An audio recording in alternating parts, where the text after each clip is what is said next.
කොග්ගල වූ කලී එක් පැත්තකින් මුහුදින්ද අනෙක් පැත්තෙන් සුන්දර නදියකින්ද සීමා වුණු බිම් තීරයකි. ගමක් වශයෙන් එය අවුරුදු 7-8 දහසක්වත් පැරණියයි කියන ලකුණු පොළොව යට මිස උඩ නම් නොදක්නා ලැබේ.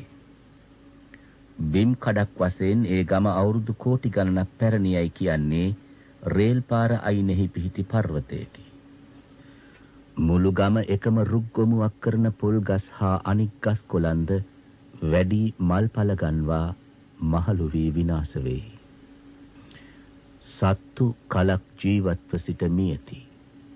මිනිස්සු නූගත් කමින් හා දැඩි දිලිඳු කමින්ද තමන්ගේ වරදින් හා ජගත් ශක්තියෙන් මිරිකි මිරිකි පීඩා විඳිමින් සිට මියති.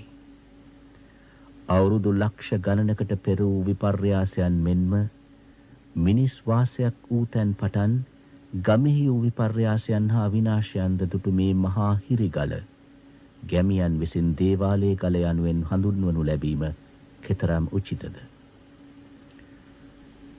මේ ගල පිටුපස කුඩා වනරොදකින් ඔබ්බේ පිහිටි විශාල ගෙයක් වේ. ගෙයද එහි වෙසෙන්නෝද වර්තමාන ගමට නොගැලපෙන වඳ වීගෙන යන අචේතනික සචේතනික වස්තුන්ගේ පරම්පරාවක අවසානයෝය.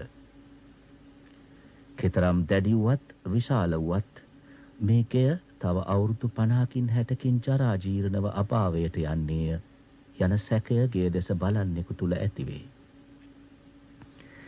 එහෙත් ගෙයි වෙසෙන්නන්ගේ පරපුරුද අභාවයට යෙදී යන අනුමානය පහළවන්නේ ඔවුන්ගේ වගතුක විමසන බුද්ධිමතෙකු තුලය.